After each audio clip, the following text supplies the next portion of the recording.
Civil lines के एक उजाड़ हिस्से के एक पुराने से बगले के सामने आकर मोटर रुकी। बगले का नाम था रोजलॉन, लेकिन सामने के कंपाउंड में जंगली घास उग रही थी और गुलाब के फूलों के बजाय अहाते में मुर्गी के पंख बिखरे पड़े थे। रास्ते पर भी घास उगाई थी और फाटक पर, जिसके एक खंभे की कारंज टूट चुकी थी, बजाय लोहे के दरवाजे के 2 आड़े बांस लगे हुए थे। फाटक के एक छोटा सा लकड़ी का नाम प्लेट लगा हुआ था, जो कभी काला रहा होगा, लेकिन जिसे धूल, बरसात और हवा ने चितकबरा बना दिया था।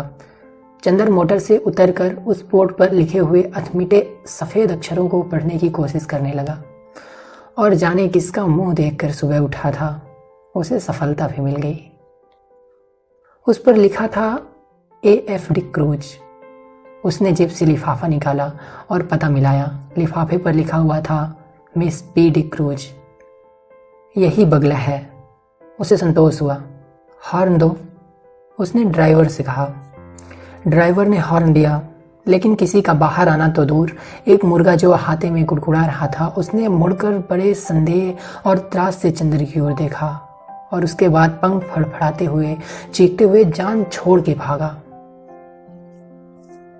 बड़ा मनहूस बगला है। यहाँ आदमी रहते हैं या प्रेत?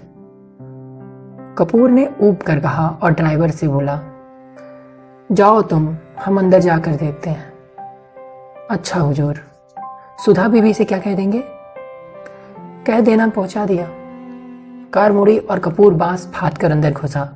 आगे का पोर्टिको खाली पड़ा था और नीचे की जमीन ऐसी थी जैसे कई साल से उस बगले में कोई सवारी गाड़ी ना आई हो।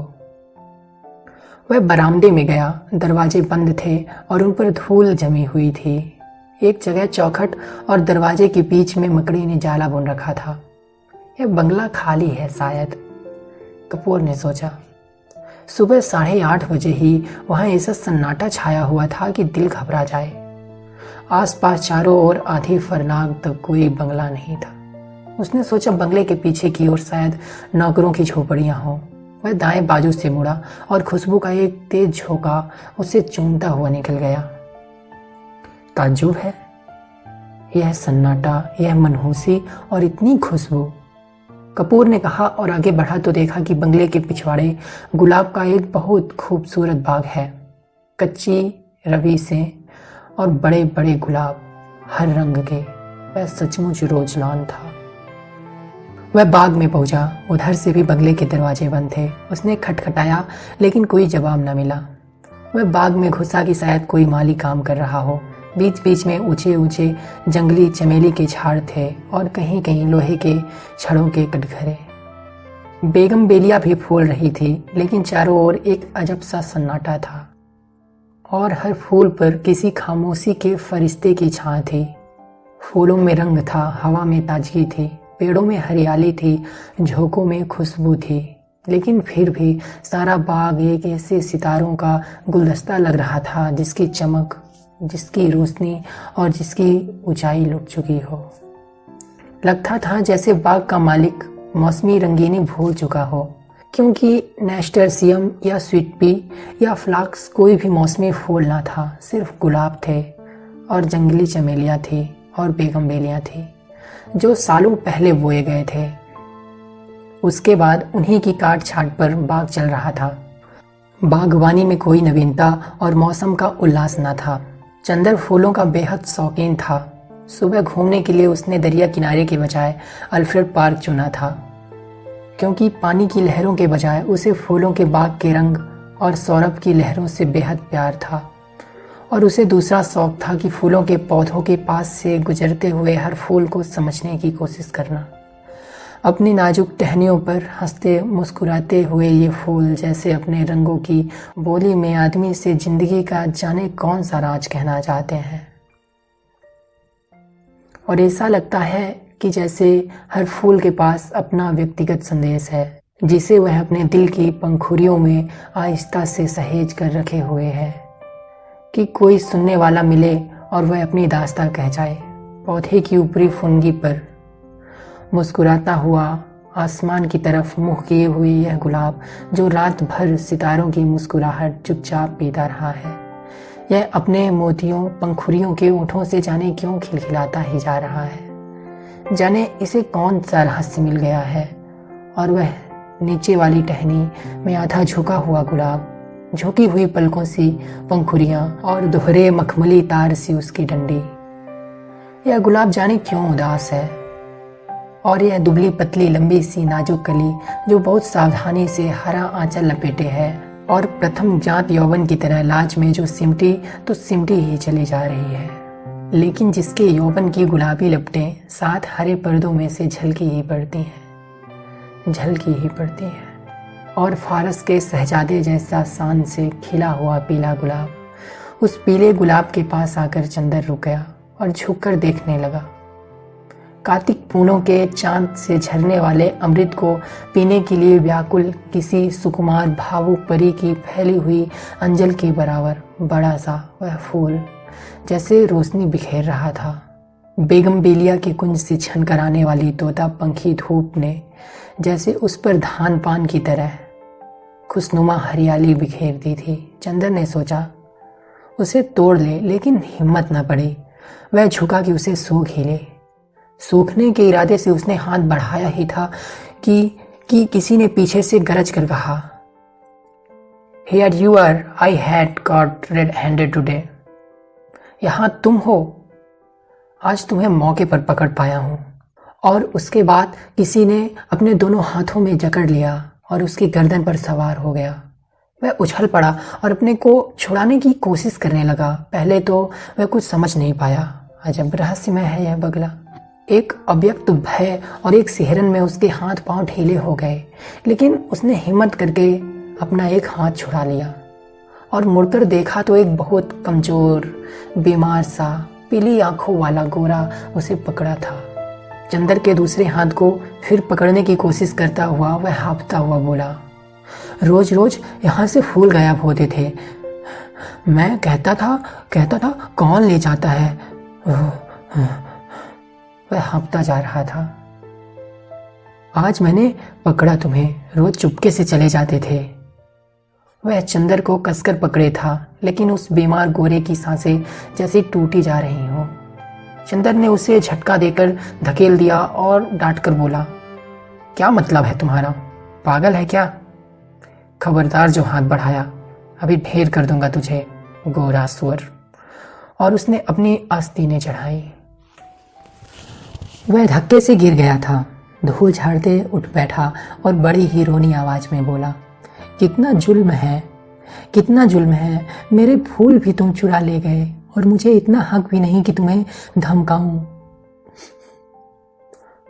अब तुम मुझसे लड़ोगे। तुम जवान हो, मैं बूढ़ा हूं, हाय रे मैं। और सचमुच वह जैसे रोने लगा हो। चंदर ने उसका रोना देखा और उसका सारा गुस्सा हवा हो गया और हंसी रोक कर बोला, गलत फहमी है जनाब, मैं बहुत दूर रहता हूँ। मैं चिट्ठी लेकर मिस डिक्रूज से मिलने आया था। उसका रोना नहीं रुका। तुम बहाना बनाते हो और अगर मैं विश्वास नहीं करता तो तुम मारने की धमकी देते हो। अगर मैं कमजोर ना होता तो तुम्हें पीस कर खा जाता और तुम्हारी खोपड़ी कूच कर फेंक देता, जैसे तुमने मेरे फूल फेंके होंगे। फिर तुमने गाली दी, मैं उठाकर तुम्हें अभी नाले में फेंक दूंगा।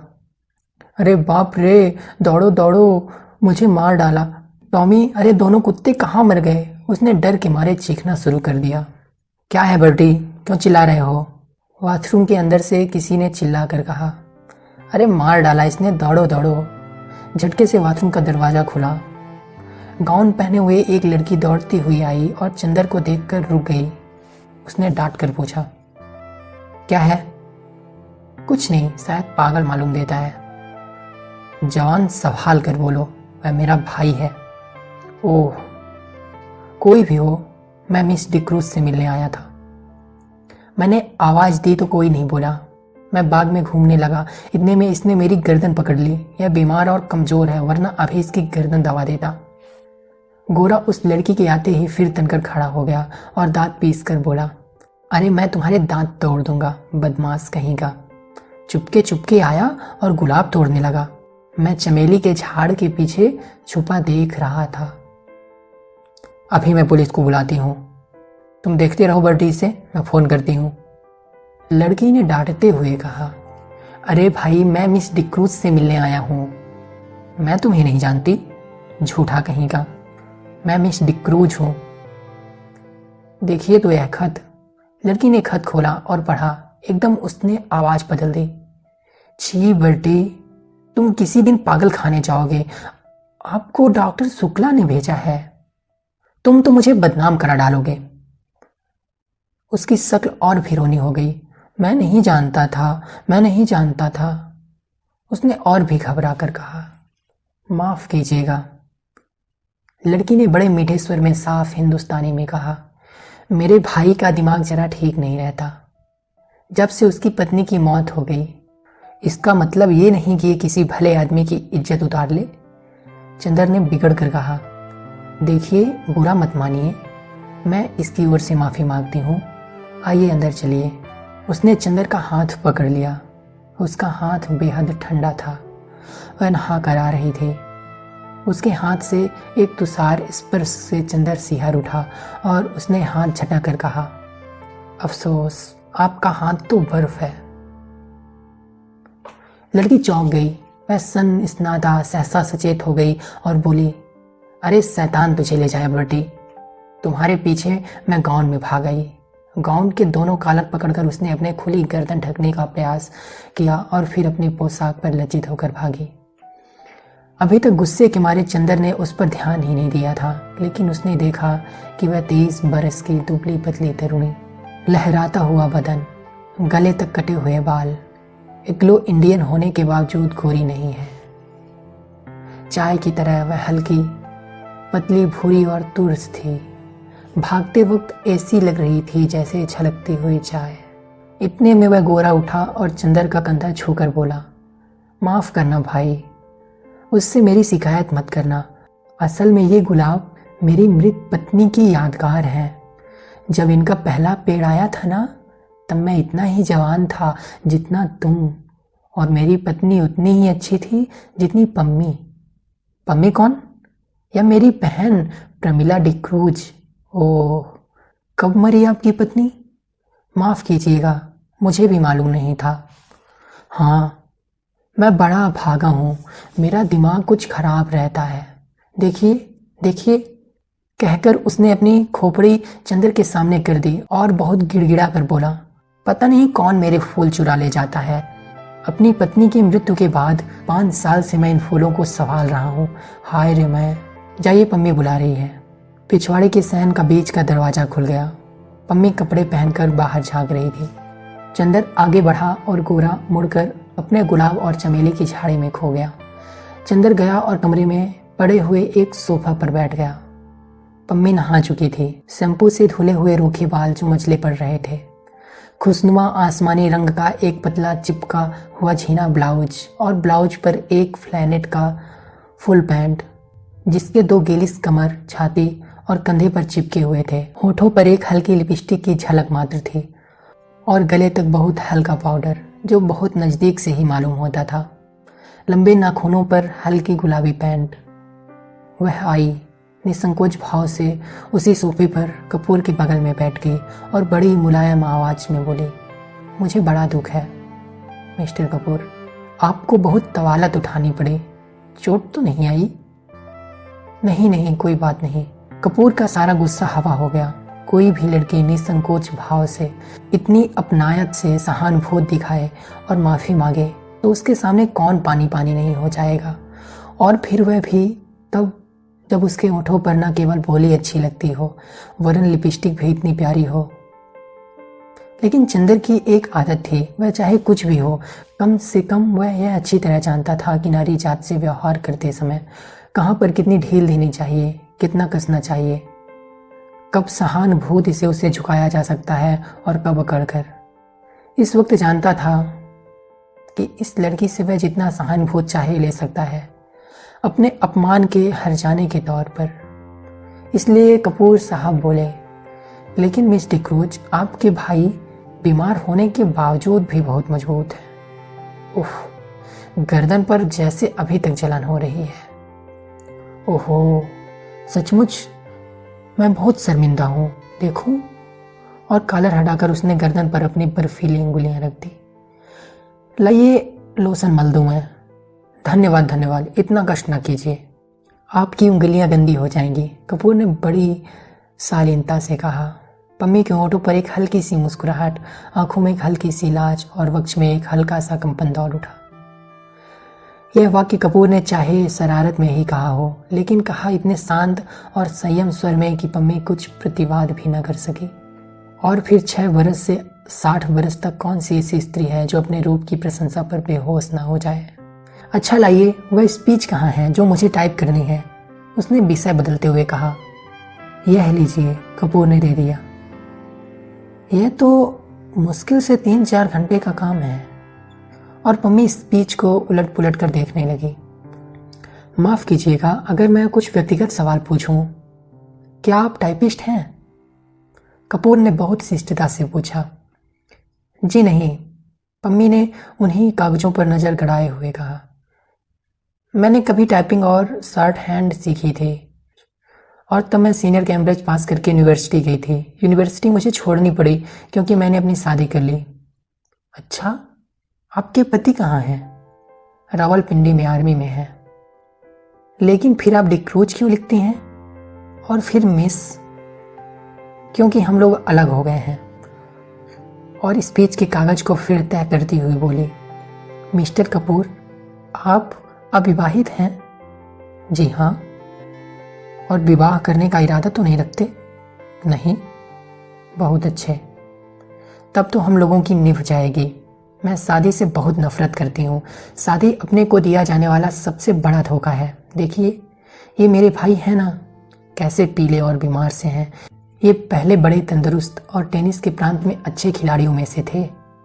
एक बिशप की दुबली पतली भावुक लड़की से इन्होंने शादी कर ली और उसे बेहद प्यार करते थे। सुबह शाम दोपहर रात कभी उसे अलग नहीं होने देते थे।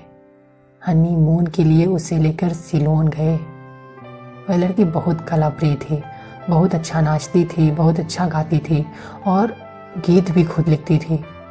यह गुलाब का बाग उसी ने बनवाया था और इन्हीं के बीच में दोनों बैठकर घंटों गुजार देते थे। कुछ दिनों बाद दोनों में झगड़ा हुआ। क्लब में बाल डांस था और उस दिन वह लड़की बहुत अच्छी लग रही थी, बहुत अच्छी। डांस के वक्त इनका ध्यान डांस की तरफ कम था और अपनी पत्नी की तरफ ज़्यादा।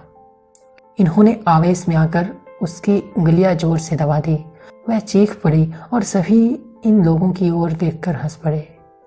वह घर आई और बहुत बिगड़ी। बोली, आप नाच रहे थे या टेनिस का मैच खेल रहे थे? मेरा हाथ था या टेनिस का रैकेट?